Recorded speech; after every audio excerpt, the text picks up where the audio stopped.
It's like being awake in a dream, like watching a movie play out in my mind. Other lives, other versions of me, existing across the multiverse, transmitting a message, a broadcast.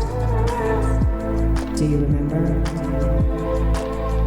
We're all eternal, stars wandering through infinity, on a quantum journey back to self. Are you ready? Are you ready?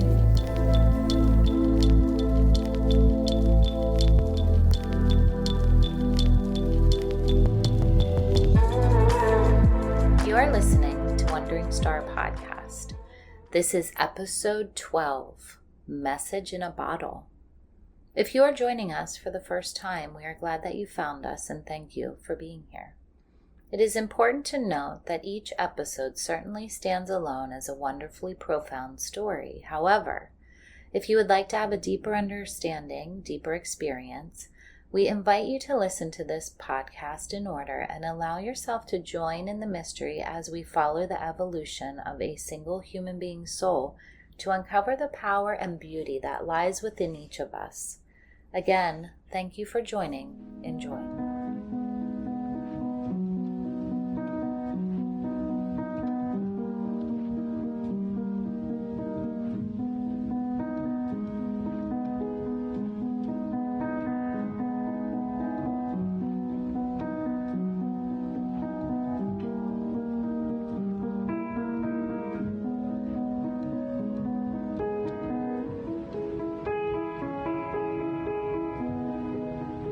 The gold bench. The lightning carries awareness to my other half, an energy transfer across dimensions.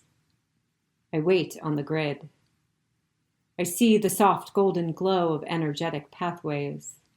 I feel anchored to one spot, waiting, watching other souls move around. A light pops up next to me. The other piece of me arrived home.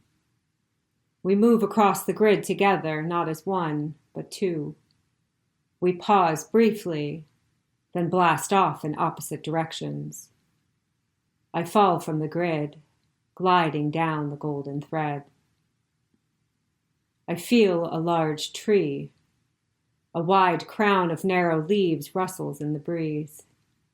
The trunk is twisted and gnarled, the brown bark fissured and cracked with age. The leaves appear silvery in the afternoon sun. Small, dark, purplish fruit hang from the branches. An olive tree. The grass around the tree is green and plush. It tickles my ankles. I look down and see my feet. They're petite, feminine. I'm wearing a long black dress. It lightly brushes the tops of my feet. My dark, wavy hair falls halfway down my back. The air is warm, not too hot. A gentle breeze blows my hair across my face. I'm holding a small basket in my arm, half filled with olives. I reach up to grab a few more, then drop them in the basket. I have a book with me as well. A dark blue hard-covered book with gold lettering. The book is titled, The Accident. I see a page is earmarked, so I flip it open. The top right corner of the page is neatly folded down. Chapter 6. I close the book and run my hand over the cover. It feels prophetic. I walk through the soft green grass to the top of a hill. A truly magnificent view in all directions. Jagged, snow-capped mountains tower around a high plateau. Spring wildflowers blossom across the highland. An alpine lake shimmers in the afternoon sun. The glassy water mirrors the beauty that surrounds it. I know this lake, this pristine alpine lake high up in the mountains. I've been here before. I stare at it nostalgically, wondering if I'll see the dolphin leap out of the glassy surface. Not far from the alpine lake sits a quaint stone house, my home. Secretly nestled in the backcountry, an idyllic existence. quiet, peaceful, remote. I see my husband standing on the porch waiting for me. I run down the hill squealing and laughing. "Nikolai!" I call as I leap in his arms. He wraps me up in a bear hug and swings me around. I look up into his striking blue eyes. He's a rugged man, a woodsman, a hunter. Broad, muscular shoulders, a strong jawline, blonde, wavy hair that swoops across his forehead. I loved him from the moment I saw him. He saved me from a life of despair. He wraps his arm around me and we walk inside our cozy stone cottage. Wood is stacked in the fireplace, ready to be lit once the sun goes down and the air becomes crisp. White curtains sway in the soft breeze that sweeps across the plateau. A bouquet of wildflowers sits on a small wooden table by a window. It's just the two of us here. There's nobody else within a several-day walk from us. We live off the land. We exist separately from the rest of the world. In a bubble. Secluded. Independent. Utopian. A withdrawal from society. An escape from tyranny. Nikolai laces up his boots and grabs a dark green jacket. He's heading out for his evening hunt. He lifts me up and twirls me around, kisses my forehead. I squeeze him tight and tell him to hurry back. After several hours, I sit on the porch in my rocking chair and wait for him. I gaze at the lake, the glassy surface now choppy as the evening winds pick up. The sun slowly disappears behind a mountain peak. I grab a blanket from inside and wrap it around me. I rock back and forth in my chair and wait. A few more hours pass. It's dark now. A sliver of a moon rises above the lake. I feel a pit growing in my stomach. This isn't like him to be gone so long. He's usually back before dark. I try not to worry. He's strong and capable, a smart hunter. He knows these mountains intimately. I'm sure nothing bad happened. A few more hours pass. It's the middle of the night. I stand on the front porch and call his name. Silence. The knot in my stomach twists and turns. I rock back and forth, trying to hush the panicked thoughts racing through my mind. Days pass and there's still no sign of him. I search everywhere for him. I trek across the mountains, calling his name, desperate to find him. Nothing. No sign of him anywhere. He vanished. After several weeks, my hope has diminished. I sit in front of the fireplace in our stone cottage, staring hopelessly into the flames. I close my eyes and see him. Standing on the edge of a steep mountainside, rocks begin to crumble beneath his feet. He stumbles back, trying to gain his footing. The rocks continue to collapse. He falls to his knees. I see him holding on to the edge of the cliff, his hands gripping the ledge. A flash of panic in his blue eyes as he realizes he can't hold on anymore. His fingers slowly slip. He falls. His body plummets hundreds of feet deep into a crevasse. Rocks tumble down on top of him, concealing his body. I open my eyes. Quiet tears stream down my face. I knew deep down he was gone, but now I really, truly know. The pain cuts me open. My heart bleeds. He was my world, my whole world. I have nothing without him. I am nothing without him. I sit in front of the fire, sobbing, shaking uncontrollably. My existence is shattered. My purpose crumbled away. I look around our cozy home. I can't be here any longer. I can't be here without him. I'm almost out of food. I can't survive out here alone.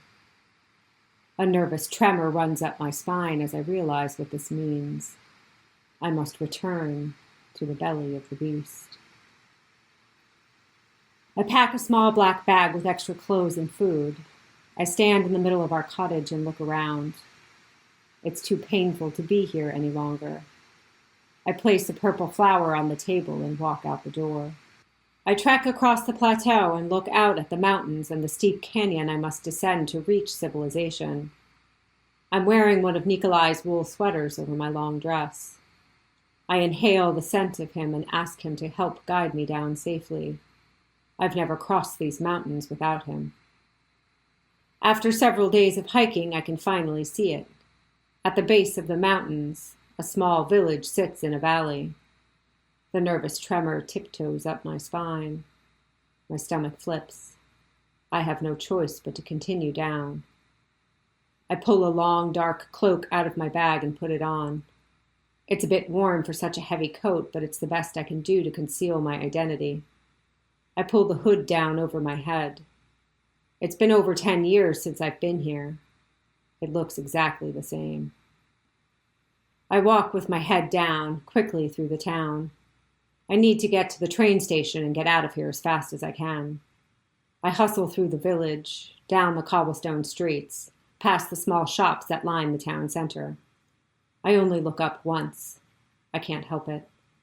I slow down ever so slightly in front of the butcher shop. I sneak a peek inside out of the corner of my hood. Time stops. I remember so vividly the first time I saw Nikolai in his dad's butcher shop. His striking blue eyes stole my heart. His soft smile made my stomach flutter. An instant connection between us. I choke on a sob when I see his dad inside. I can't even go in and tell him his son is dead. I bow my head again and rush towards the train station. The station is bustling with activity. I stand on the platform, anxiously waiting for the train to pull in. I discreetly glance up at the clock that hangs over the platform. It's 2:20. The train should be arriving soon. Out of the corner of my eye, I see 3 women huddled together on the other side of the track. They're staring at me, whispering. I'm not certain, but I think I know who they are, and I think they recognize me. I turn away from them, clutching my ticket tightly, willing the train to pull in. Finally, I hear it barreling down the tracks, then squealing to a stop. My head down, I rush onto the train and find a seat in the back. My hands are shaking. My heart races. I'm flooded with memories of why I hated being here, of why I was desperate to leave. I come from a family of aristocrats. I grew up in a huge stone mansion on a hill looking down over the town. It resembled a castle. Inside it was dark and cold. Gray stone walls, high cavernous ceilings, adorned with expensive hand-carved furniture, all superior dark woods with luxurious fabrics. Huge oil paintings of royal ancestors hung from the walls. My parents both come from significant wealth. The wealth afforded them a certain level of power, a power which they wielded with authority. They both exude rigidity. My father's dark eyes are always scrutinizing, judging, as if nobody could ever live up to his expectations. He's not tall, but his presence is commanding. His white hair is meticulously trimmed and combed, his white beard neatly cropped, never a hair out of place. Always dressed in dark formal clothing made from rich fabrics, hand-tailored to fit his portly frame. My mother is a miserable woman. Tall and thin, she moves stiffly, like she has a wooden board fastened to her back. I've never seen her laugh. Not a genuine laugh. Perhaps a snide snicker at someone else's expense, or a fake chuckle at one of her wealthy friends' tiresome jokes, but a true, hearty, joyous laugh. Never. She too wears dark, luxurious clothing, long, dark velvet gowns that accentuate her rigidness. Her long, dark hair always pulled back tightly into a braided bun. Her thin lips pursed, a sharp criticism always on the tip of her tongue. I have 3 older sisters. They never seemed to mind living in a home devoid of love and joy. As long as they had fancy clothes and glamorous parties to attend, they were satisfied. They're all snobby and vain, always gossiping. They all look down on me, the outcast of the family. As kids, we weren't allowed to leave our mansion much at all. My parents' draconian rules kept us isolated away from the commoners, away from the village we towered over. They frequently hosted elaborate parties, where all their rich, aristocratic friends would come. My sisters loved the parties. They loved wearing fancy dresses. To be a debutante was all that mattered to them. I would hide in the kitchen with the cooks and maids, the only genuine people around. We had 2 live-in maids, my only friends. Both older women, they let me hang out with them occasionally, despite my parents' disdain. One of them would go to town once a week. I began going with her when I was 18, a small act of defiance. I had to get out of the prison, if only for an hour or so. We would visit all the shops. I was thrilled to watch all the people, smell the enticing aromas, feel the vibrancy, the life. She took me to the butcher shop to buy a roast. Behind the counter was a boy about my age with the most beautiful blue eyes. We stared at each other, eyes locked in admiration. There was a magnetism about him that I couldn't resist. He was the son of the man who owned the butcher shop. He was kind and made me laugh. His name was Nikolai. I would beg the maid to let me go to town with her every week. I'd drag her to the butcher shop, hopeful for a chance to see Nikolai. A forbidden romance budded. If my father knew I was secretly meeting with a poor butcher's son, he would chain me to the bed. The maid vowed her silence to me. My father would fire her if he knew she was my accomplice. Our secret rendezvous carried on for a year or so, until my father found out. A feast, our long wooden dining table covered in silver platters of food. A roasted duck placed in front of my father's seat to carve. He stood at the head of the table, raised his gold wine goblet, and declared an announcement. I watched him through the flames of the tapered candles that lined the center of the table. The rubies on his goblet blazed like drops of blood. His dark eyes bore into me. "There will be a wedding," he declared. I was to marry the son of one of his wealthy friends. He looked at me smugly. I almost spit my wine out. I've met this man before. He was always gawking at me at my parents' parties. His short, slick black hair parted in the middle, the center gap just a little too wide. His severe, pointy nose twitches frequently, like he's always on the verge of sneezing. He oozes arrogance, constantly ogling me like I'm some trophy he will someday acquire. He's revolting. I'd rather die than marry that creep. There was no point in protesting to my father. He and my mother's smug conspiratorial smirks made my blood boil. They knew about Nikolai, and this was their revenge. They forbade me from going into town. They forbade the maids from speaking to me.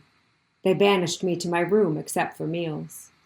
Desperate to make an escape, I wrote a note to Nikolai and snuck it to the maid. She understood the severity of my situation. She tucked it in her dress with a quiet nod. Later that day, a small white piece of paper slipped under my door. A note from Nikolai. We made a plan for my escape. I hid in a wagon. After breakfast, I snuck into the kitchen while my parents were distracted. I laid down in the wagon. The maid covered me with folded blankets. She marched out the back door and into town, hauling me behind her. She dropped me at the butcher shop. We wasted no time. Nikolai had a plan. He had food and a large bag of provisions. We crept out of the village and up towards the mountains. We walked for days until we discovered an empty old stone cottage nestled in a bowl near an alpine lake. I swore I would never come back to this town. Sitting on the train, I nervously tapped my feet on the ground. Being back here makes me feel sick. I look down at my hands. They're clammy. My ticket is wrinkled and smudged. I pull the hood down over my face, unable to let my guard down until the train moves. I see a pair of black boots approaching. They stop next to my seat. I hold my ticket out for the train attendant to check. He forcefully grabs my wrist. I look up in defiance. My stomach sinks. Not the train attendant. My father. His dark eyes awash with anger. A furious hiss under his breath as he yanks me out of the seat and hauls me off the train. Across the platform, the 3 whispering women stare at me with satisfaction. My sisters. My father doesn't speak a word the entire ride. Neither do I. I stomp inside the house and scowl at my mother before marching upstairs to my old room. In the 10 years since I've seen her, she's grown even more rigid. Her pale face is taut, her shoulders slightly hunched. She looks at me with repugnance. The next morning, I hear a car approaching the mansion. A flurry of raised voices downstairs, then a pounding on my bedroom door.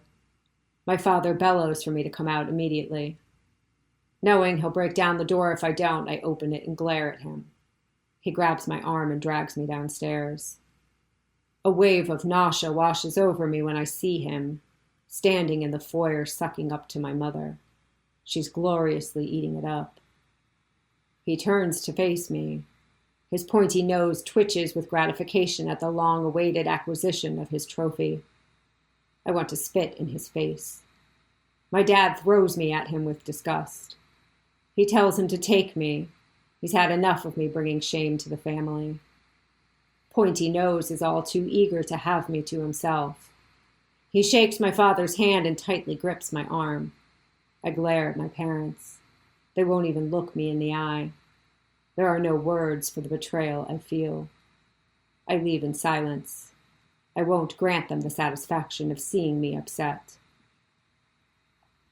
We travel all day across the countryside. I refuse to speak or look at him. He fidgets a lot. He keeps smoothing down his slick hair. I can feel him eyeing me up out of the corner of his eye. Every time his nose twitches, I want to yank it off his smug face. Finally, we arrive at his estate. It's similar to the one I grew up in. Large, stately, dismal. My new home. He lets me have my own room for now, until we're married. Once that happens, I will be forced to share a room and a bed with that vile man. My room is cold and empty except for a large bed with tall wooden bedposts and a spacious wardrobe filled with fancy dresses. Like I'm some doll he can play dress-up with. There's no chair or desk, no books, nothing for me to do except wallow in misery and plot my escape. There's one small window in the room. I stand on my tiptoes and peer down. It's a straight drop to the ground, about 40 feet. No way for me to climb down, nothing to hold on to. I need to find a different way out. The maids are forbidden to speak to me. Pointy Nose knows I escaped 10 years ago in a wagon. He won't let that happen again. He never leaves. He always seems to be lurking outside my door. I can hear the floorboards creaking. I rarely leave my room. I can't stand looking at him. As time passes and our wedding day approaches, I become desperate, defeated.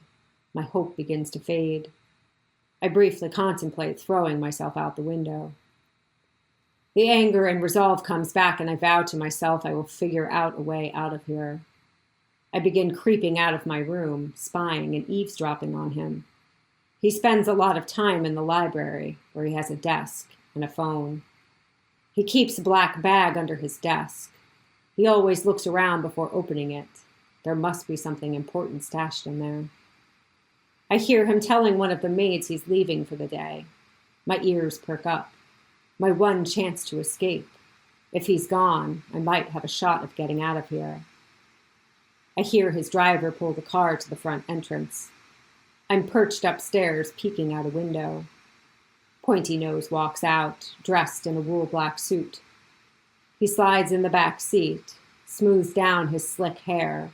His wide part glistens in the morning sun. He looks up at the window I'm peeking out of. I duck down quickly, hoping he doesn't see me. At last, I hear the car drive away. I run into my room and grab my black cloak and a pair of boots. I slink down the stairs and into the library. It's empty.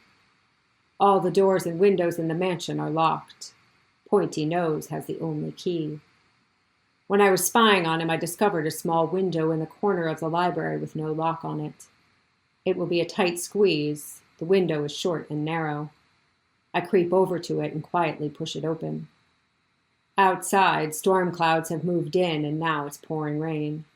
I glance around the library for an extra jacket, something to keep me warm. I have a long distance to walk. I see the black bag laying on the ground under his desk. I crawl over and open it. It's filled with money, stacks and stacks of bills. I shut it immediately and pause. The house is completely silent. I grab the bag and make my escape. I run through the pouring rain, across the grassy field behind his estate, to the woods. I walk under the cover of the forest until I reach the nearest town. I use some of the money to hire a ride to the nearest port. At the port, I find a man that runs a small fishing boat. I pay him to take me far away from here. We travel for several days until we arrive in a foggy harbor late at night. It's a big city in a different country. I thank the old fisherman for his help and walk along the dock, taking in my new surroundings. The harbor is lined with colorful old townhouses. A few pubs and eateries are scattered along the pier. Large wooden ships are docked all along the harbor. I tuck the bag of money under my long black cloak and walk into one of the bars. Everyone turns to stare at me. They all appear to be old sailors, most of them so drunk their eyes are barely open. The bar is dimly lit, the ceiling's low and stained. A large rectangular wooden bar sits in the middle of the room. It smells of fish and aquavit. The old bartender sizes me up. He appears to be mostly sober. I ask him if he knows where I can find a room for rent. He raises a gray bushy eyebrow and snickers. He tells me he's got a room, but I probably won't like it. He takes me upstairs and shows me the room directly above the bar. It's small and dingy, but I don't care. I tell him I'll take it. I hand him some money and close the door behind him. I finally exhale a long sigh of relief. I made it. I look around my new room. A single bed with a flimsy stained blanket is pushed against a cracked wall. A small dusty table sits next to the bed, and a lopsided wooden chair leans against the wall in the corner. It's perfect. I don't care that it smells of fish or that I share a bathroom down the hall with a bunch of drunken sailors. I'm safe. I'm free. I like this new city I live in. I walk around the winding cobblestone streets and admire the shops. I try new foods and stroll along the sea. I sit on a bench and watch the boats come into the harbor. I try to ignore the loneliness, the hollow void inside of me. I try not to think of Nikolai, of my old life in the mountains. It feels like a dream to me now. Sometimes I wonder if it really happened, if that kind of happiness actually existed for me, if it will ever exist again. Time passes. It's a cool, misty night.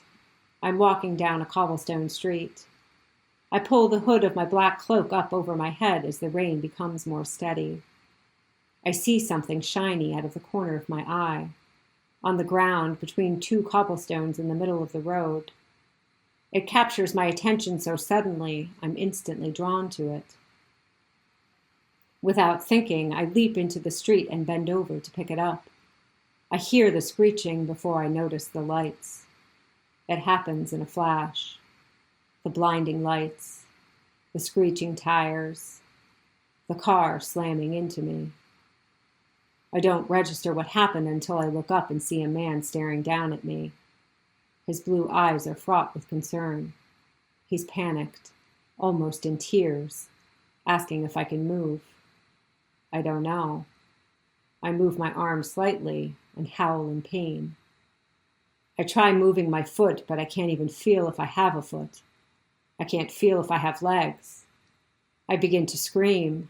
in agony, in fear, in outrage. The man slowly picks me up and lays me in the back of his car and races me to the hospital. I vaguely register that he's speaking to me. It sounds like he's talking through a long pipe. His voice fades in and out. I watch the raindrops slide down the window. Then everything goes dark. I wake up in a hospital bed. A tall man in a crisp white doctor's coat with a clipboard and a weak chin stands at the foot of my bed. He clears his throat when he sees me open my eyes. Without empathy, without compassion, he tells me I'll never walk again. I can't comprehend what he's saying. I don't want to. He's lying. This is a bad dream. This isn't happening. I close my eyes and drift off to sleep. I wake up again in the same hospital bed. I look down at my legs, wrapped in casts, hanging in slings. With all the effort I can muster, I try to wiggle a toe. Nothing happens. I close my eyes and drift off to sleep. I awake to the sound of a man clearing his throat. I peek one eye open, expecting to see the heartless doctor with a weak chin. It's not him. It's a different man. I vaguely recognize him, but I don't know how. He sees me peeking at him and his blue eyes widen with concern. I instantly remember him, looking down at me laying in the road. It's the man who hit me, the man who ruined my life. The audacity of him to come here. I scream at him to leave. His eyes widen. He looks terrified. He mumbles something and I yell at him again. He quietly nods and sets a bouquet of flowers down on the table. He quickly scurries out the door. I close my eyes and drift off to sleep. The nurses tell me I might have to live in a hospital forever. I can't go back to my room above the sailor's bar. They tell me I'll spend the rest of my life in a wheelchair. I'll need people to help me, to take care of me for a while. I'll need a home with ramps and special equipment. They ask if I have any family that can help me.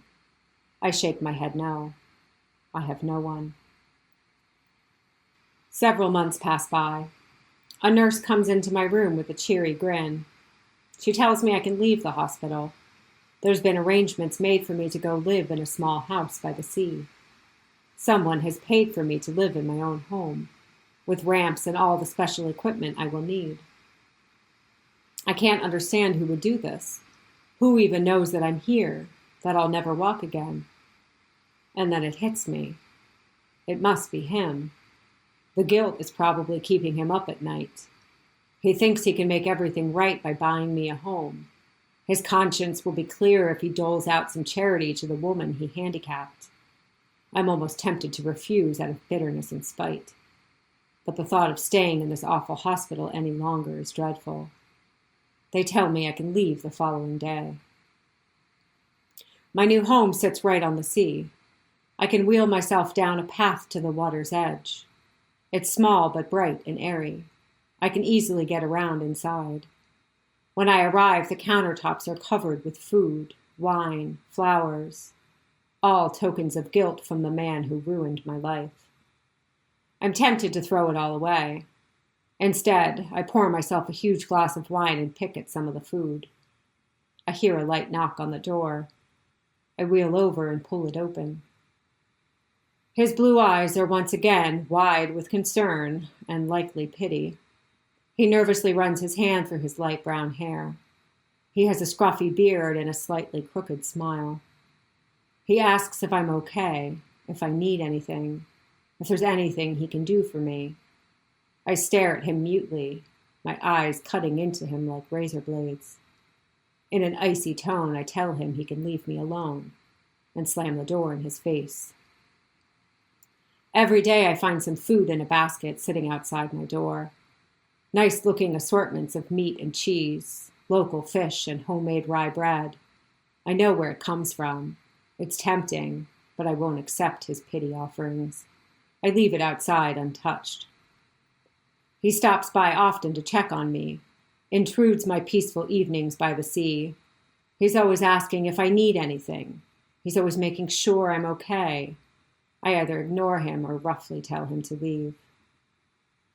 Months pass by. I open the door and find a basket of food and a bottle of wine sitting outside. I sigh. I'm worn out. I'm tired of pretending I don't want the food. With a heave, I pick it up and take it inside. I unpack the basket and drool at the feast spread out before me.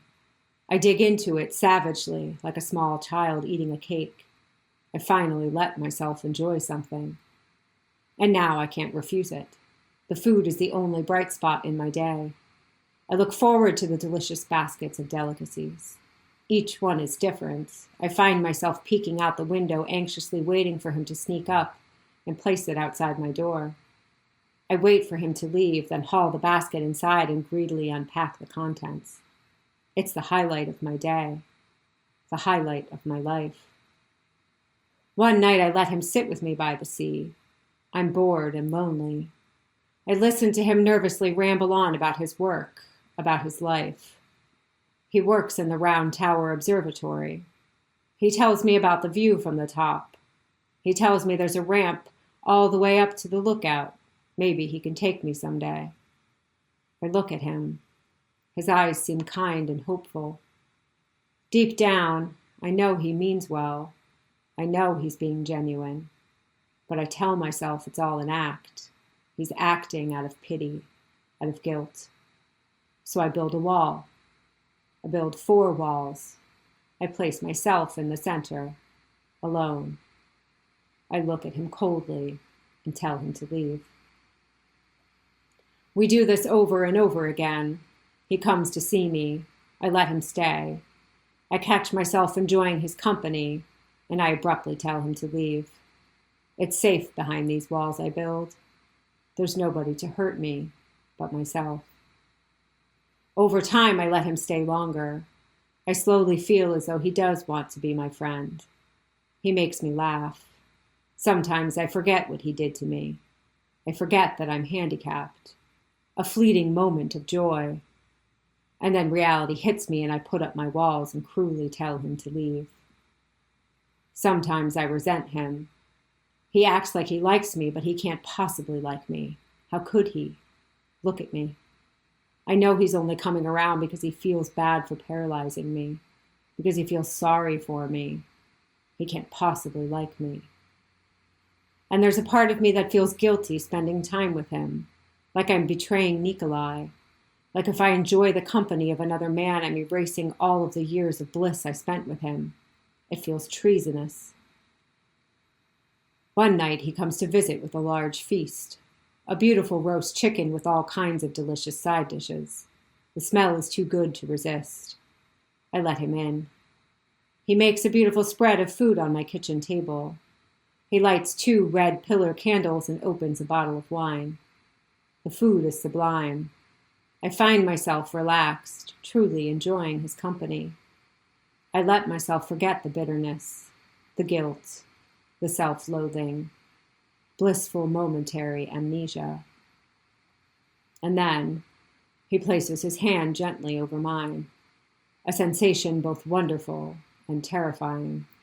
My heart races and I panic. I quickly pull my hand out from beneath his and quietly tell him to leave.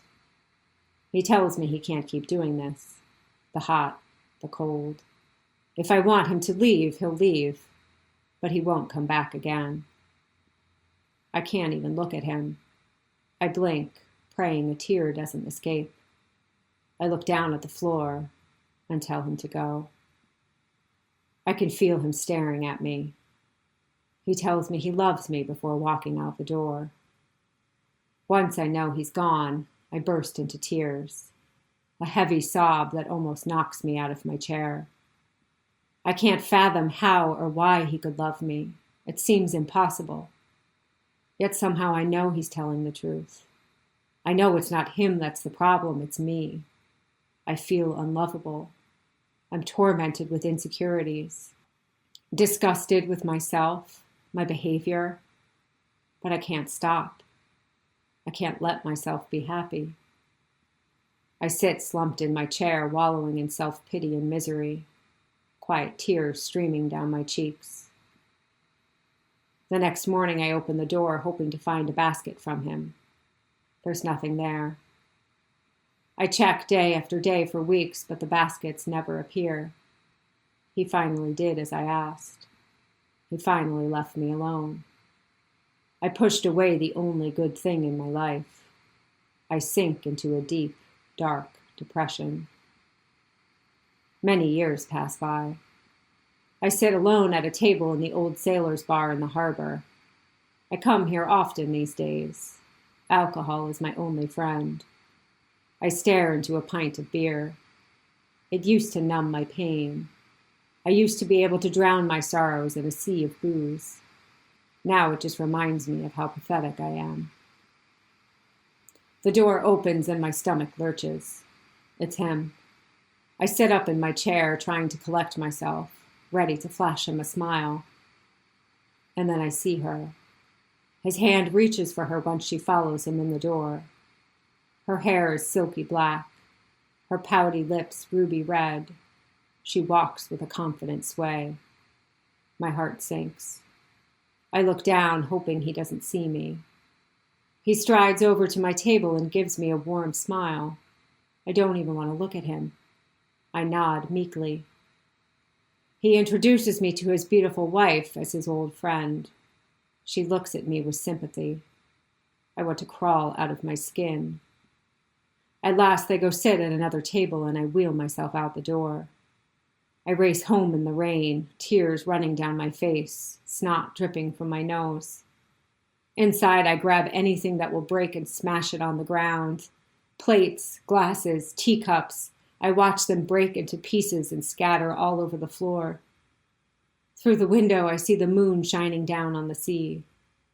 I have an idea. I open the door and pause at the top of the path that leads down to the water.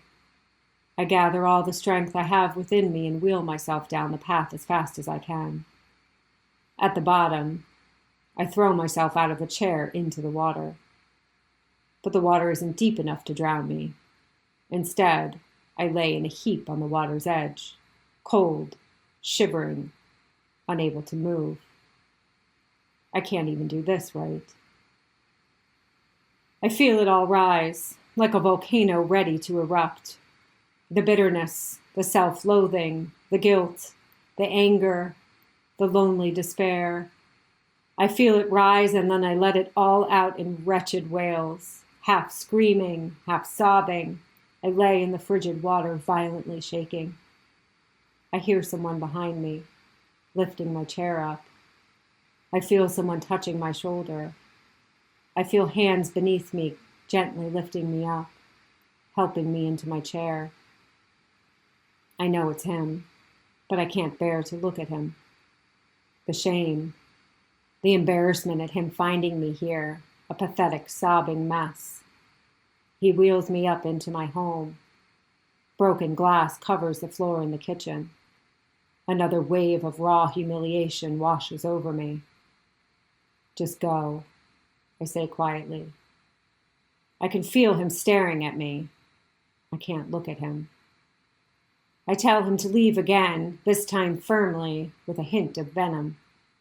He tells me he's worried about me. He doesn't want to leave me here alone, but I must have a friend he can call for me. I scream at him to leave, unable to stand this feeling any longer. I want to hide under the table, crawl out of my skin, disappear into thin air. Anything to get me out of his humiliation. He watches me quietly for a brief moment, then turns to leave. I'm sorry, I whisper, as he closes the door. I look out the window and watch him walk away, back to his beautiful wife and his perfect life. I look around for some wine to drink, but pause when I notice something out the window, something in the water.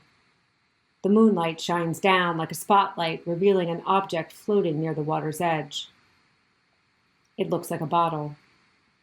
I wheel down the path to get a closer look. It's definitely a bottle. It looks like there's something rolled up inside of it, perhaps a piece of paper. I reach down and grab a stick from the ground next to me, use it to coax the bottle towards me. I reach down and pick it up. The amber glass glows in the moonlight. There's a piece of paper rolled up inside of it. I wheel over to a large rock near the front of my house and smash the bottle on it as hard as I can. It shatters. The rolled up piece of paper lands right next to my foot.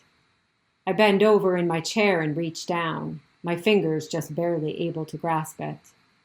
It looks like a small scroll. I carefully unroll it. It's a handwritten note. It reads, "You are infinite. You are limitless. You are whole. The memory is here to remind you. The water is here to reflect you. The chair is here to teach you. You can walk whenever you want to." Stunned, I read it again. A message in a bottle, carried by the water, illuminated by the moonlight, at the precise moment I needed it. I look up. A shooting star flashes across the night sky. A memory, a reminder. I look down at the water. Instead of seeing my flaws, my mistakes, I see the universe above twinkling with eternal wonder, a reflection of me. I look down at my chair. It's like an old friend, always with me, supporting me, guiding me, helping me grow stronger. A strange sense of déjà vu. I've walked through many lifetimes, and now I move with a different perspective. Not helpless, not handicapped, not broken. I am infinite. I am limitless. I am whole. Time passes. I'm sitting in my wheelchair looking out at the sea. My hands are folded on my lap. They're wrinkled and frail. I watch a pelican swoop down and scoop some fish up in his large pouch. My heart feels light. The bitterness and anger is gone. The self-loathing washed away. I feel at peace, full of love. Further out in the water, a whale song breezes across the sea. A rush of wonder and exhilaration as I see the beautiful creature gracefully glide across the water. I can barely contain my excitement. Familiar hands squeeze my shoulders. I turn around and look up at him. His kind blue eyes filled with happy tears. He kisses the top of my head. We come here often. He packs a basket of food and we watch the birds and the ships pull into the harbor. The whale is an unexpected visitor, a moment of pure wonderment. The sun begins to set. He wheels me back to our home. We fall asleep, my head on his shoulder, still smiling at the awe of the whale, at our serendipitous encounter. I know he came to guide me home. I'm ready to go. My body is tired. A peaceful transition, a magnificent release. I slip out of my body and hover over our bed. He wakes up. His blue eyes widen with sorrow when he realizes I'm gone. He holds my body, rocking back and forth, crying. He wishes we had more time. I blow a kiss at him, a whisper in his ear, a memory, a reminder. We're always connected. We are infinite. We are limitless. We are one.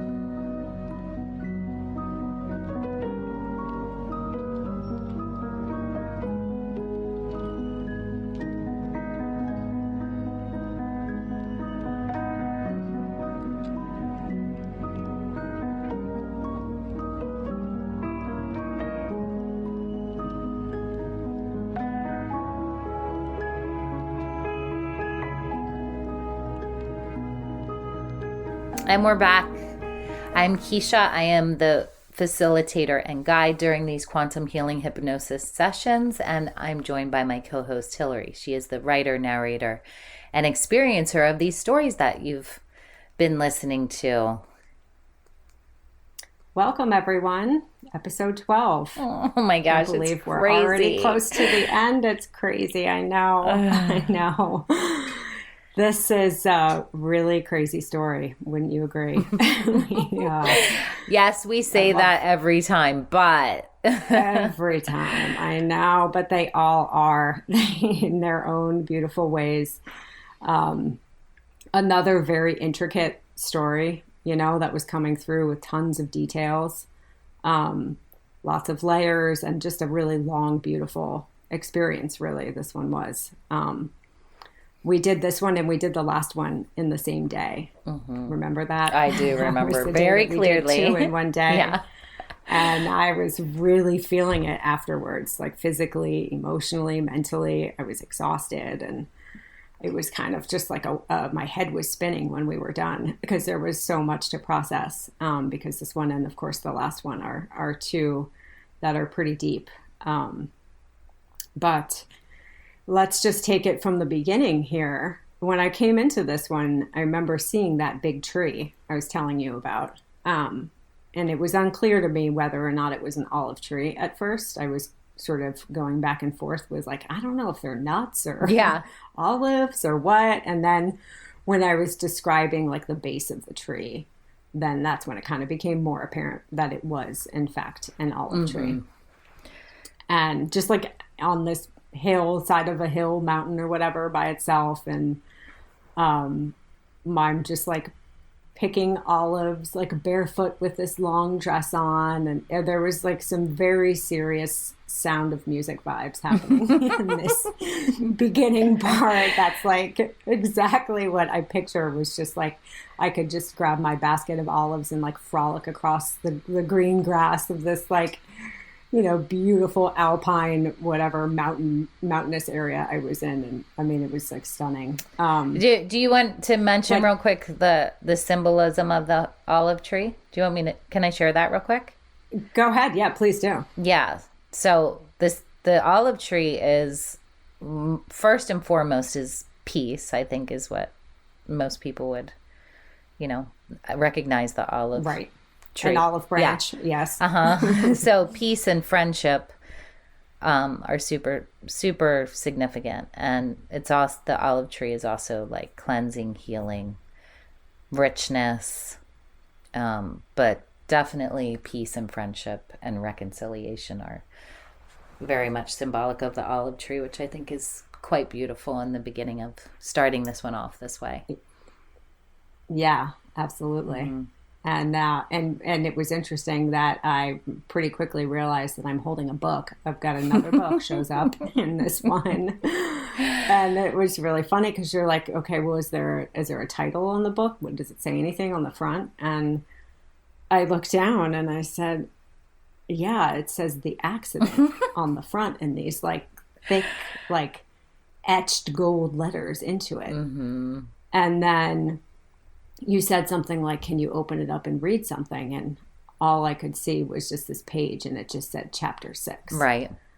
And so this is just really crazy because I mentioned before a few times, I believe, that I was in this really bad car accident when I was a kid that, as I've talked about, had shaped the way that I saw myself in the world, for most of my life. And that accident happened when I was 6 years old. Mm-hmm. So that was just a very strange thing. And then, of course, that shows up in this, there's obviously a couple of accidents that show up in this session. Mm-hmm. But yeah, that was an interesting thing that showed up right in the beginning there. And I remember feeling that it was like almost a prophetic thing that this title of this book that I had. And that was all I could read. There was no words inside of it, just chapter 6. Mm-hmm. And then we moved on from that place. And that was when I definitely was getting the Sound of Music vibes, like walking away from there, going towards where I lived. And this was another moment where I'm sort of like cresting this like big grassy hilltop, and then I get to the top and I look out and there's the Alpine Lake. Mm-hmm. From my very first session, the very first thing I saw, it was the same Alpine Lake. And I was like, wait a minute, I've been here before. Right. And I was almost staring at it, like wondering and waiting to see the dolphin, like if he was in there hanging out. he probably was, but he didn't surface. He definitely was. And then he definitely was. But this time there was like this sort of a stone house next to the Alpine Lake. That wasn't there the first time I was there. And then I'm, get down to this house knowing that this is where I live. And there's this man comes out onto the porch, to greet me. And I was like, knew instantly that it was my husband. So I go running down towards him. And the moment I saw him, I was just struck with this like instant, immediate knowing that was my husband currently, Jasper. Mm-hmm. And I had wondered for a while, like, when was he going to show up? Mm-hmm. Not everyone in my family, certainly like only one or two people have showed up, that are in my family or close to me, whatever. But I kept wondering, if he was going to show up. And then here he was. And it was like a very strange resemblance in a way. Mm-hmm. You know what I mean? Like it was a very striking resemblance. This, what was his name? Nikolai mm-hmm. in the story. It was like this rugged outdoorsman, hunter, and obviously out like hiking all of these peaks and stuff by himself. And that pretty much sums my husband up to a T, I'd say. Right. You would probably agree with me on that one. Absolutely. He's very, very much a, hiker and an outdoorsman. And so I was just like, okay, wow, yeah, here he is. And it was funny because I'll just share this little thing about Jasper real quick. And so let's see, in 2020, this is sort of when like everything in my world started to just shift, right? Mm-hmm. Everything started to feel like alive for me at that point. That was like the point where I was basically like cracked open, Right.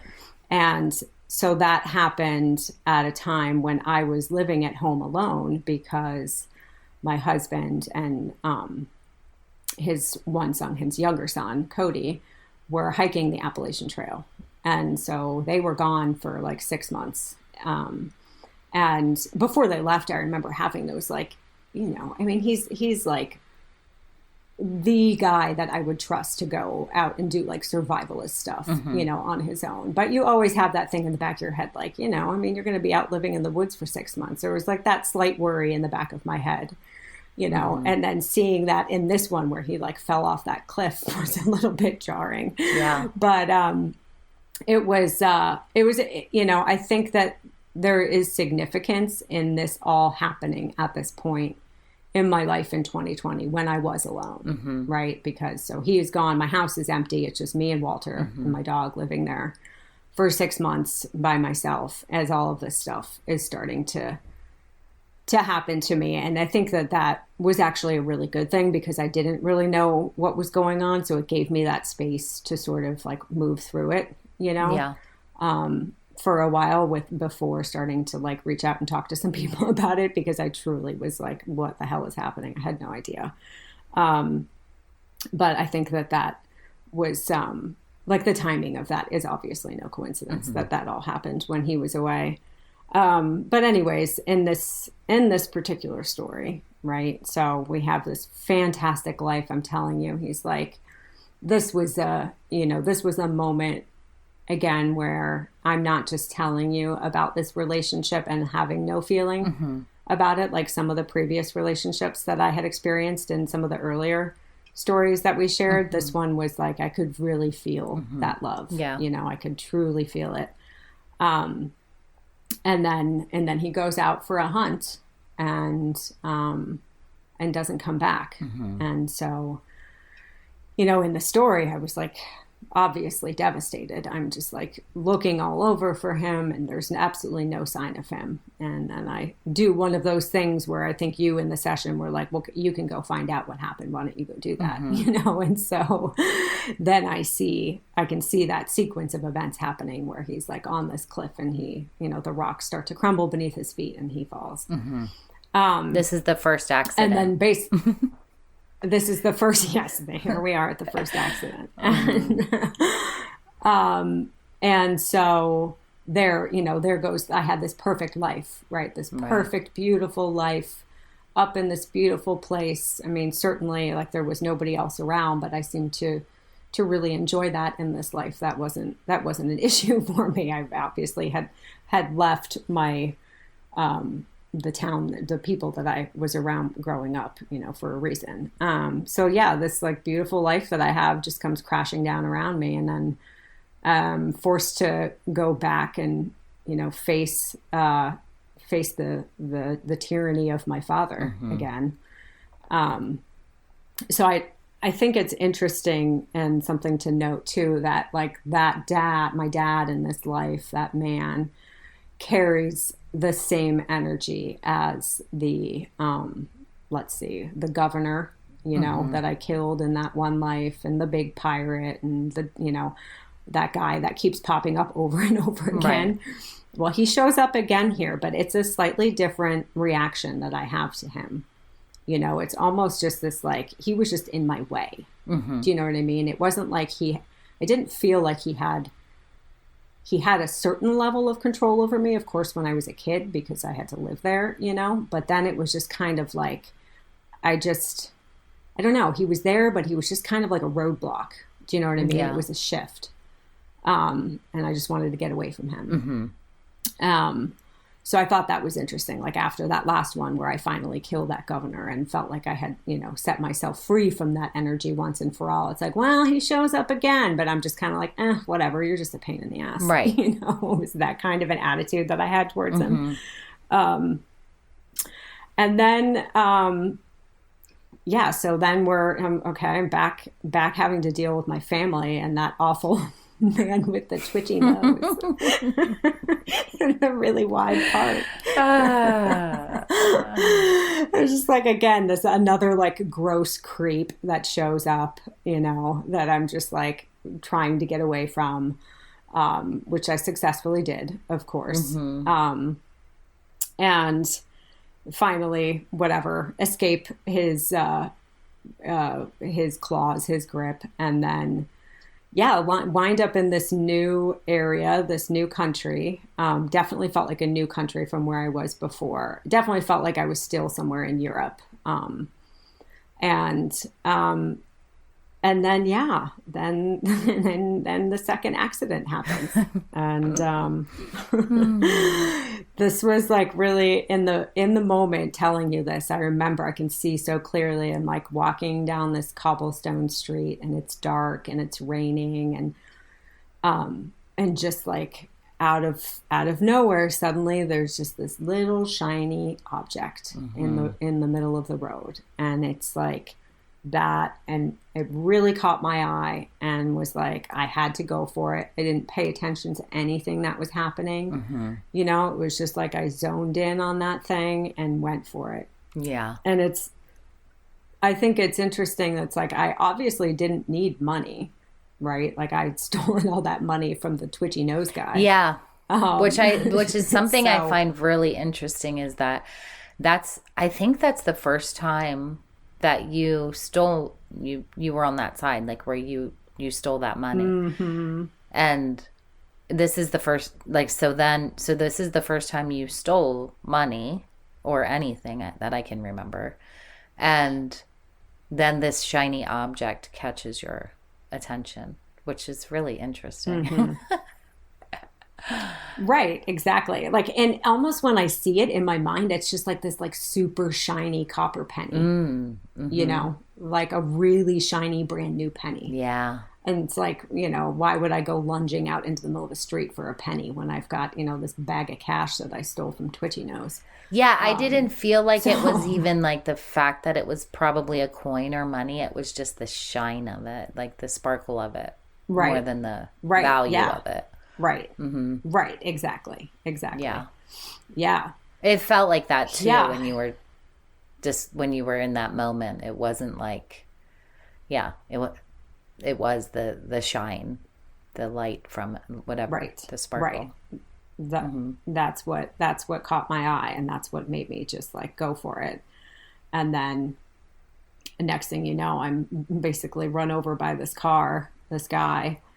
And then everything, everything kind of takes a new turn for me here. Mm-hmm. And so, like, the way that I look at this one, like, the biggest theme that comes through for me when I think about this one is, so in the last episode, at the end, after coming out of that sort of like psychedelic world experience where that girl and I were, kind of going around in that spherical object, and then I come into my own body and get this message from my higher self that says you're not going anywhere until you learn to love yourself. Mm-hmm. Well, to me, this is the true test of that. Absolutely. In this one. It's like, okay, well, have you learned that lesson how to love yourself? Let's see. Let's put it to the test. Mm-hmm. Let's take away your ability to walk and see how you love yourself then. And, as you can obviously tell from the story, I move into this space of absolutely hating myself. Mm-hmm. I was, I felt totally unlovable. I felt like, how could anybody like me or love me because I, have this handicap now, and I was bitter. And, what's interesting too is like, I put all this blame on this man who's driving this car, right? Mm-hmm. But I never once looked at myself and like, it was me, like, that jumped out into the middle of the road going after a shiny object. Mm-hmm. It was you that right? wasn't paying but attention. Exactly. It was me that did it. Right. But I put all of the blame on this guy that was driving, even though I was the one that jumped out in front of his car. Mm-hmm. So, and then this guy was like doing everything he could to try to help me. With the place to stay and all the baskets of food and all that stuff. And I was just being a total dick to him over and over again. And it's just because I was in that place where I just absolutely hated myself. Right. And, I think this is like, you can see an obvious connection to that. And then the way that I felt about myself for most of my life. I wouldn't say that I like absolutely hated myself because of this, scar that I got from that car accident. But I would certainly say that it made me feel unlovable at certain points in my life, made me feel super insecure. Right. Certainly made me turn to, alcohol maybe to feel better about myself, which this girl in this story does the exact same thing, right? Reaching for really booze because she hated herself so much she could barely stand, being in her own company. Right. So yeah, that's like the biggest lesson that I look at when I look at this one is like this test of self-love. How much do you actually love yourself? Okay. I remember in the last one. Oh, I'm sorry. I didn't mean. No, go ahead. I was done. I remember in the last one, at the end of it, kind of both of us being like, I don't know, is this it? Is this like the final thing? Like they created their own world to go to, Right. And I just remember sort of feeling like maybe this is it, and then we're kind of like, no, I think we should do another one where this isn't it. There's definitely more. And then when we ended up back here, when this happened, I was like, shit, man. Maybe we should have like stopped at the last one. Because I was like, wait, does she need to how go did through? you end up here? Like, how did you end up back here again? But it definitely needed to happen this way. Yeah. Because it definitely was like another like, okay, here I am again. And like, I think this one is probably for me in the beginning of it, honestly, now that I'm thinking about it, this one was probably for me the strangest for you to come into, in the way that when you ended up in that house, like enslaved with all these miserable people who there was no love in the house that you were born in, the family you were born into. I just remember thinking, what? Like I think this was the most confusing, because I was like, how in the hell is she back here again? Right. Right. Yeah. Right. Right. Yeah. I definitely didn't piece together why it had to happen probably until I was writing it, I wouldn't say. And then I looked at it and I was like, oh, duh. This is the test of self-love. And it's yeah. Sorry, go ahead. Yeah. No, that was all. I was just like then it made sense to me finally of like, that's why I had to go back here to the same, because like, yeah, it felt like, I don't know, it felt like this, like not the same, but similar, like it's obviously in Europe, and it felt like, okay, I was like back almost again in the same location as, the one where I, killed the governor. And I was just like, oh man, okay, again, and again, and telling you about my dad. I'm like, okay, here's this freaking guy again. Like, what the hell do I have to do to get rid of this guy?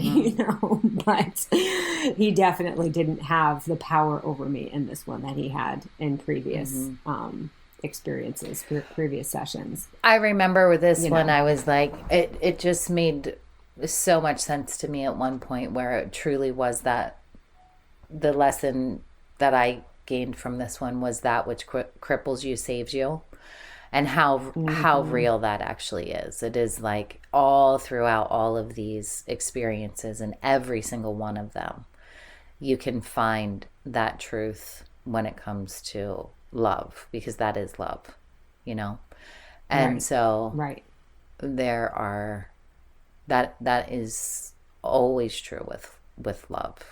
Which is a really strange thing, because it's it's so absolutely it is, but it's beautiful and very true. When you said that, I was like, yep, that's it, spot on. That's absolutely it.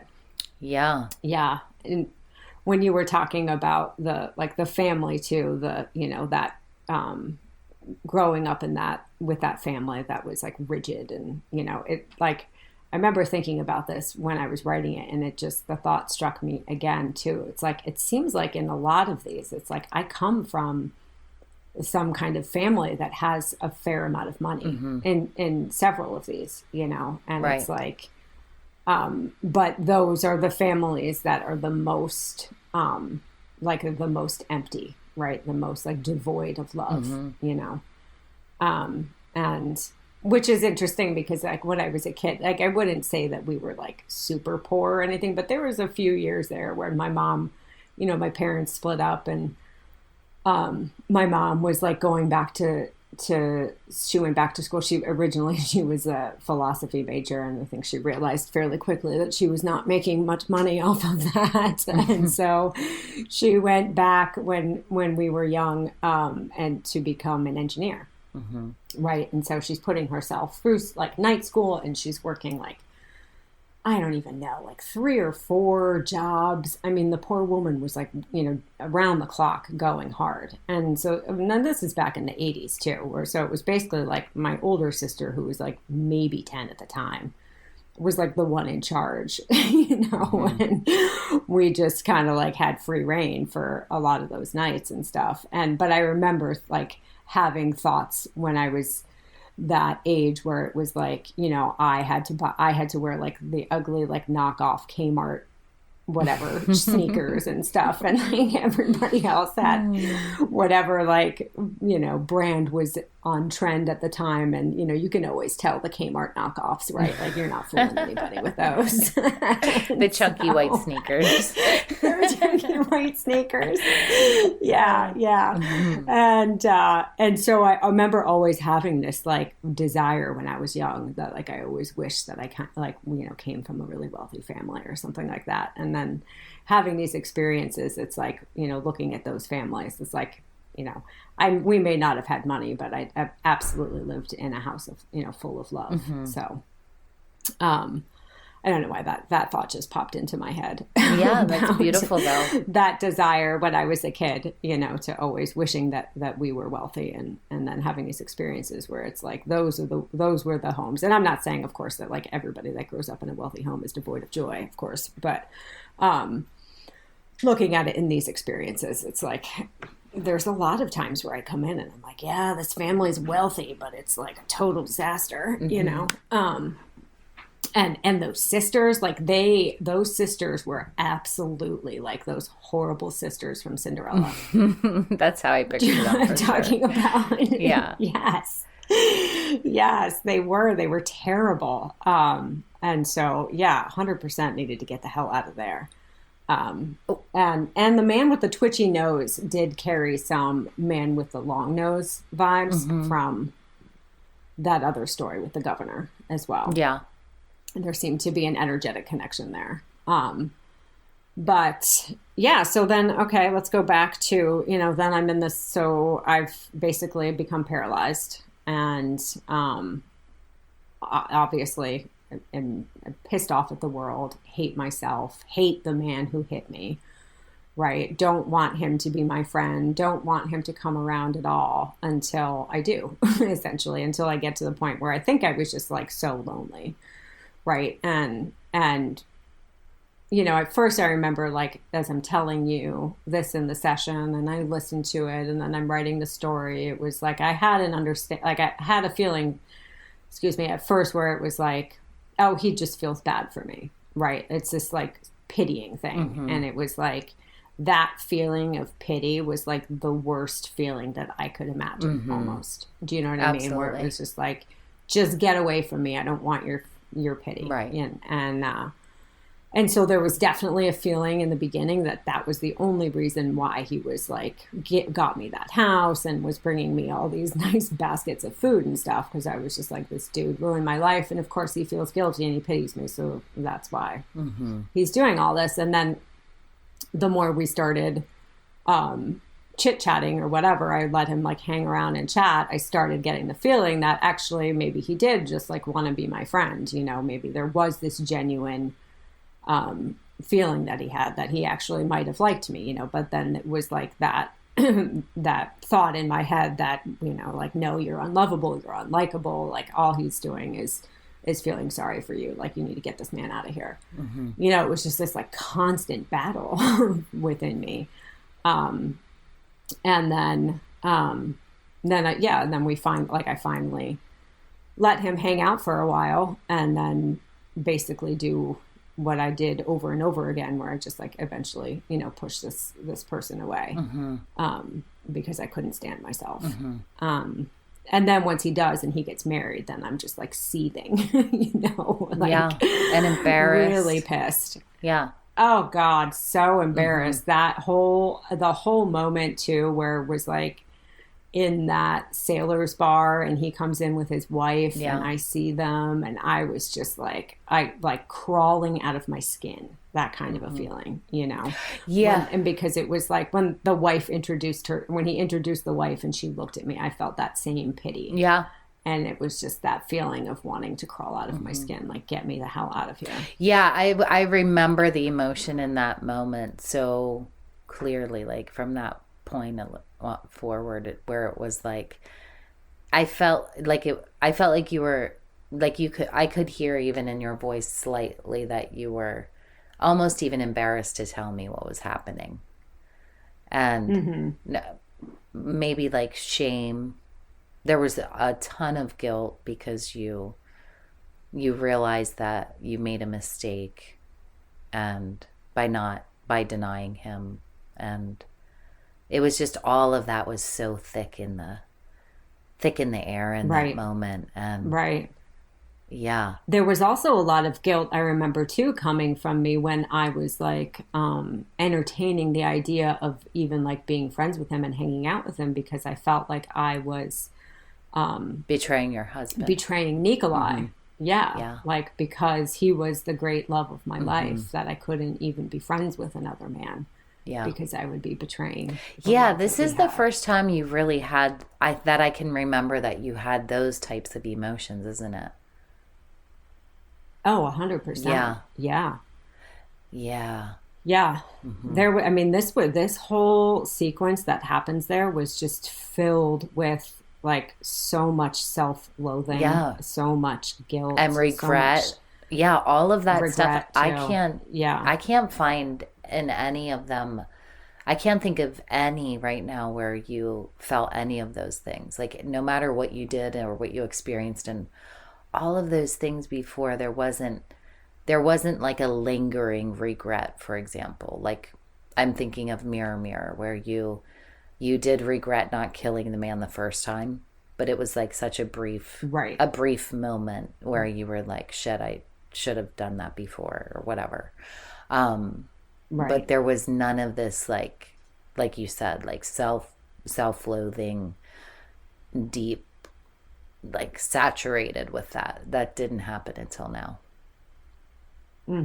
Yeah, this was like a really, really deep internal battle that I went through in this, and again, it very, very closely mirrors a lot of stuff that I had gone through in this life that I'm living right now. Yeah. And so there were moments when I was writing this where it was like easy for me to harness again that feeling, because of there being moments in my life where I did feel unlovable, and there were moments when I was drinking where, in this one, there was that moment, where I'm down on the water and I try to like throw myself in the water, and it doesn't work out the way I had envisioned it in my mind. And so I was just like barely in the water, I'm laying in this heap sort of on the side, and the water's just sort of, like gently lapping up against me. I'm by no means in a position where I can like drown myself. Right. And that feeling of just like laying there, and I said very clearly to you, I can't even do this right. Yeah. And this isn't something I've ever really shared before, but like I almost had a very similar experience when I was drinking, and I was like in such a deep, dark place, you know what I mean? That I was sitting on this lake staring out at the water, and I didn't go through with it, I certainly didn't like try to throw myself in the water, but there was that moment where I was just like, I can't do this anymore. I don't want to do this anymore. I was in so much pain, and I was just staring at the water. And it was like, I felt like I would have had that same reaction, because that internal battle was like so strong, I remember in this, just like, I'm sorry. Go ahead. I'm done. No, I'm done. I just remember also in this moment, I was thinking of all the other experiences you'd had prior to this, at this point, where you got, where you've gotten to this, into this, quite frankly, pathetic state. And I just kind of remember being in like almost a state of awe in this moment, because I was like, wow, all of that stuff that you've experienced up until this point, and this is what it takes to get you to this place right now. Like, I just had like this quick, like, like everything up until now. So you're right now in this moment, which makes perfect sense, obviously.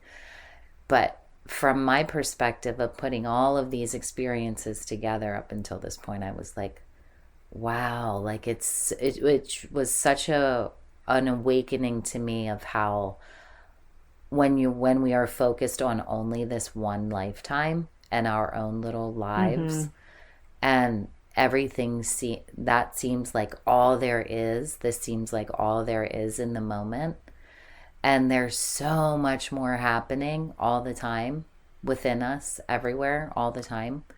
And that's what it was. That's I think my biggest learning that I took from this one was, wow, this is how we become so narrow-minded and what's the word I'm looking for? Like when we're in those dark, heavy emotions, those deep, heavy emotions, there's no ability to see beyond that. You can't see outside of it. No, it's like being in a tunnel, in a cave, and that's all it's consuming. Yeah. You cannot see outside of it. I've been there and it was a really, really, really bad place to be. And I'm, grateful that I clawed my way out of it.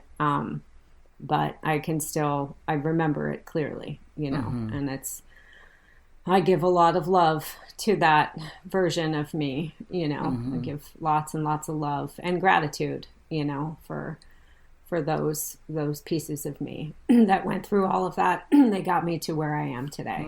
It's amazing, Hillary. This kind of leads me then to like the next thing, right? So that happens, And then the man shows up, and of course then I'm like even more mortified that he's caught me, in this like heap on the side of this body of water, and then takes me inside. And it was like that raw humiliation was just like so much more than I could bear. And then he leaves, and I was just like in that state of like just wanting to end it and scream and break shit and whatever I could. And then I look out, and this was again another one of those things that I almost skipped over in the session. I remember. It was like in a flash, yes. I saw this bottle floating in the water. Another shiny and I object. Almost just ignored it. Yeah, but I almost ignored it because I was like, whatever. And then I was like, wait, no, there's a bottle floating in the water, and it's like illuminated by the moon, right? And so I'm like, okay, I need to go investigate what this is. And so then, of course, there's this little like scroll in the bottle. It was this like amber colored bottle with like a long neck, and the bottom of it was kind of like a barrel almost looking, and so and then of course the note, which was like, as I was telling you what it said in the session, I was almost not laughing as I said it, but like you can hear my voice just like, are you kidding me? Yes. What? Absolutely. So do you mind if I just read it again? I know. No, you absolutely have to read it again. I want to read it again for real sure. quick now. So before we talk about absolutely. it. Okay. So it says, you are infinite, you are limitless, you are whole. The memory is here to remind you. The water is here to reflect you. The chair is here to teach you. You can walk whenever you want to. I mean, it's amazing. Truly incredible. Yeah.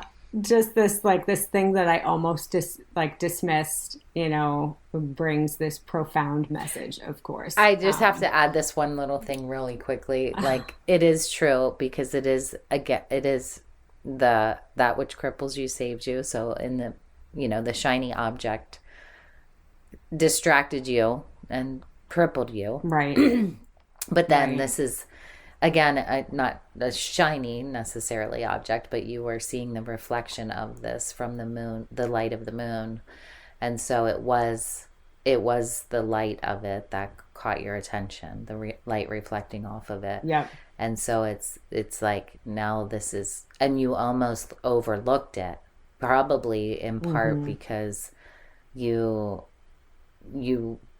didn't overlook it the first time and it caused this accident. And so there was probably some sort of like fear in there to go for it again. And because you didn't keep a hold of that belief that like sometimes the shiny object does save you. And if you would have not found this message in a bottle, this story would have ended up quite differently. But you didn't hold on to that fear from what happened the first time. It's incredible. It's really beautiful. Yeah. Mm-hmm. Yeah. And yeah. Mm-hmm. So let's start with this first line. the one that, like, so you are infinite, you are limitless, you are whole. The thing that I think about like the most, the part of this that I resonate the most with this story is the you are whole part of it. And that understanding when it comes to this idea of self-love, right? So here I am in this life looking at myself as this broken person, right? And that's how I looked at myself a lot in this life that I'm living, right? And that's how many of us look at ourselves at various points in our life. Maybe we're broken, or those parts of us that we don't want to share with others, or there's parts of us we feel bad about ourselves. It's that like all those shadow pieces of ourselves, right? And it's like, but in order to be whole, like those pieces of ourselves have to exist, right? They have to be there, and they have to be given love, and you have to shine the light on them in order to like dig deeper into them and understand them, and like, how they make you whole. And that was a big understanding for me. Like when I was writing this too, was like, me, I've always been a perfectionist, right? It's the Virgo in me. And so in my mind, it was like so many times, well, I'm, unless I do something perfectly, then whatever, it's like I'm not good enough or, whatever. And so this sort of like dismissing of these pieces of me that I didn't consider to be perfect, or like wanting to pretend that they're not there, wanting to cover them up, whatever. And it's like, I am like, I am the witch, right? And I am the shaman. I am the pirate, and I am, the helpless girl. I'm like drawing a blank. The help, yeah, like I am all of it. We are all of those people, right? We all have these like the douchebag roommate, right? Exactly. And it is the you are infinite. It is all of that. Right, exactly. And you are whole. And it's like exactly. Right. It's, like you have to have the darkness and the light. Like you have to have both of those. And it doesn't mean that I want to, live in those spaces of shame and guilt anymore. But I don't need to deny their existence. I don't need to be ashamed that they have, been versions of me in this life. I need to like understand why they showed up and what lessons they came to teach me. And also understand that they're going to show up again. Like healing isn't this thing that it's like a one and done thing. Like, okay, I've done all of this stuff through this journey that we've been on. And so now I'm this like healed person and I'm never going to experience any of this again. Like, right. 100% no. No, right? It's not like, sure. you need to learn self-love. And so this is how you do it right here. So you just love yourself and then that's it. It's like, well, how do you love yourself through all of these different experiences that you just said? By being the pirate, by being the helpless girl, by being the villain, the victim, every single part of it is, and loving every single part of that. Exactly. Not just the shiny parts. Exactly. Not just the parts of us that we want to present to people, the parts that we keep in the shadows, understanding who those shadows are, why they're there and what lessons they came to teach us, and being grateful for those lessons. Like, I'm grateful for those versions of me that created all of that chaos back when I was drinking. I learned a lot from that girl that I was. I don't want to go back to that, but I honor that version of me. I love that version of me. And I thank her for what she taught me. Yeah, I have like this vision in this one. It's kind of a strange vision, but it's like the when I think of the you are limitless part, you're confined to this wheelchair, and being confined to the wheelchair forces you to see how find out the truth of all of these things. And if you weren't confined to that wheelchair, it's like, no, you're going to sit right here and see how limitless you are and how infinite you are and how whole you are and how, so you're forced into this very confined space until you just sit there.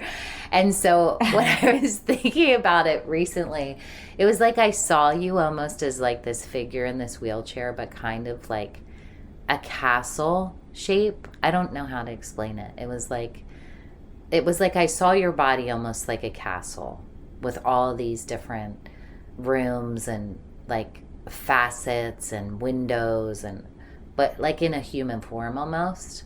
And and like you I was reminded of it when you said you come into these families of royalty or whatever, and these palaces and these kingdoms and these places like this, and it's like all of that sitting in this chair and knowing that you have, and like also seeing it as like many times you find like these hidden spaces, like these little trap doors that have the key to everything in them, all the answers, and somehow they're like these hidden secrets, but you always seem to be able to find them, you know? Mm-hmm. And all of that exists within you, and that's what it's like. It's like all these little nooks and crannies that have all of these golden nuggets of the answers to literally every single thing within you. Yeah. That's incredible. I love that. Yeah, it's weird. I can see this. I can like visualize it by the water, and it's like, why is it like a castle woman sitting in the wheelchair, in the old ass wooden wheelchair? But it's like this amazing woman that looks like a castle. That's amazing. Yeah. With all these secret hidden gems. Yeah, it's like I see like those little pillar things, whatever they're called, off of the shoulders. Like there's like a tall one and then 3 little ones, and it's. I see it too. It's not. Yeah. It's like spires. Yeah, like spires, exactly. Like spires coming out off of you from everywhere. Like literally like tons of spires. Big ones, little ones. The big antenna one off the top of the of your head. Big antenna. Is sitting in this old ass like rickety wheelchair. It's the best visual ever. Oh, I wish one of us could draw. That could be like the cover art for this episode. Oh, jeez. Castle woman. Yeah, a castle woman. In an old wheelchair. Yeah. Oh, and and that water is here to reflect you, and yeah, and the memory is here to remind you. The chair is here to teach you.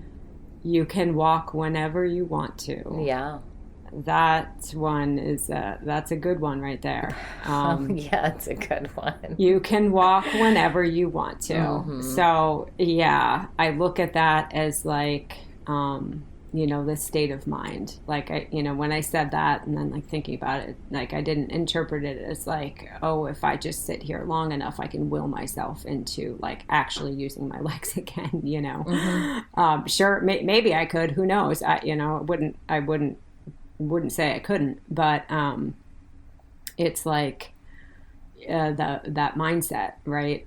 Everything that all the feelings that I was having about myself were what was like keeping me trapped, in this, whatever, keeping myself handicapped.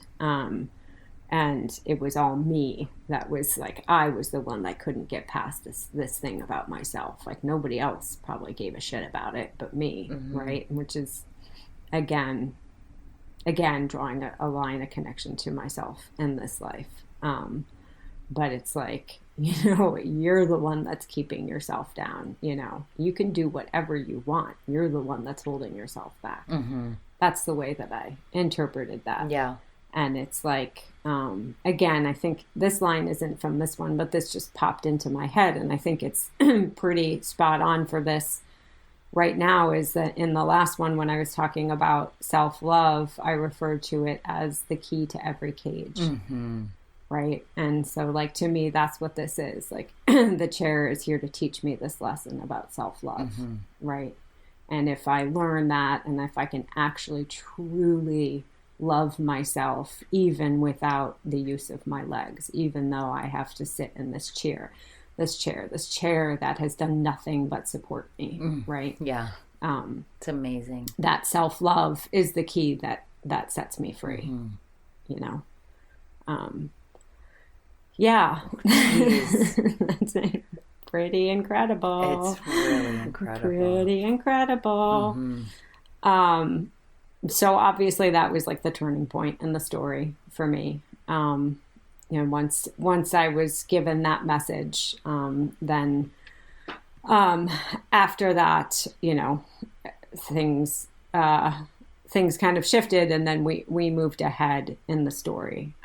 We kind of just, I remember in the session, we just sat with that message in a bottle for a little while, talking about it, and sort of just like having a like, oh my God moment of like, of course, this is what shows up. Yeah. But then the memory, like even every single line of this, like the memory is here to remind you is I mean, we could have a whole entire episode just based on each one of these things, you know? Right. 'Cause, yeah. I remember talking about this when we were done and just being like, because you just rattled this off, you know? Oh, yeah. Because you were like, can you read what it says? And I couldn't see any words. It was just like, it just came through. Mm-hmm. That's just it just came out of my mouth like really quickly. And then as soon as it did, I was like, wait, what? Yeah. What?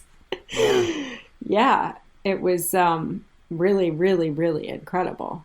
And just like amazing, really. I don't know how else to describe it, but yeah. Then so then we move ahead in this, and the whale shows up again at the end of this one.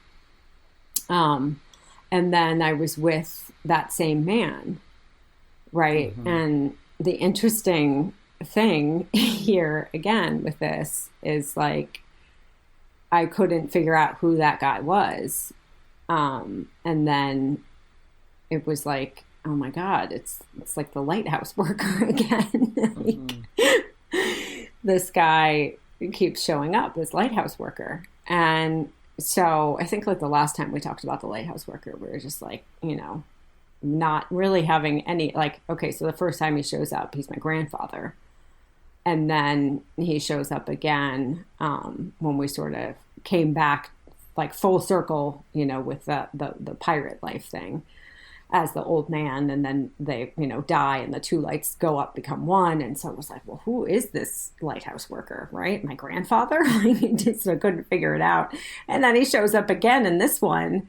And it's like, you know, the best, that what resonates the most with me when I think about this lighthouse worker and all of these various times he shows up, right? He shows up in the beginning to like, you know, tell me to be the light, essentially, right? And then he shows up again, and it's the first time that I experience like actual love, right? And then he shows up again after I've gone through this, like he cripples me, right? And that which cripples me saves me. And so to me, what resonates the most is that the lighthouse worker represents my higher self. 100%.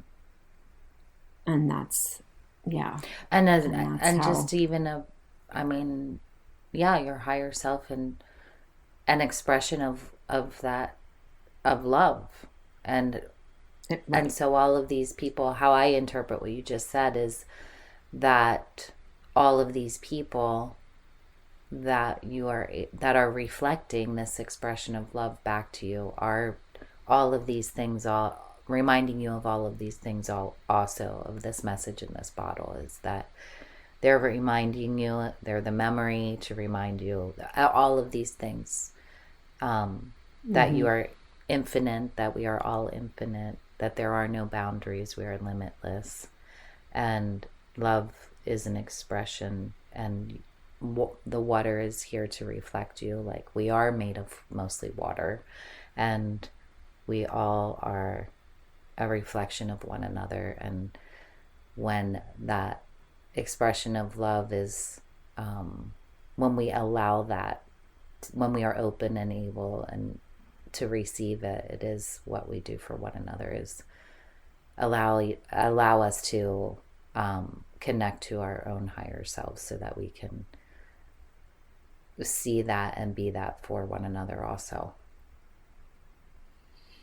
Yeah, that's amazing. Yep. Yeah. Yeah. It is. Pretty beautiful stuff here. Yeah. Well, I guess on that note, that sums it up for this one. Anything else you want to say before we go? I don't think so. Not that I can think of. Message in a bottle. Message in a bottle. Yeah. Right. Good stuff. Well, thank you. Hard to believe we only have one more left, but It is well worth the wait to get to number 13. Mm-hmm. It is incredible, and we can't wait to share it with everyone. So thanks for joining us. And thank you. And we'll see you next time. Goodbye till now. Till next time, I mean. Till now. Ciao. Bye.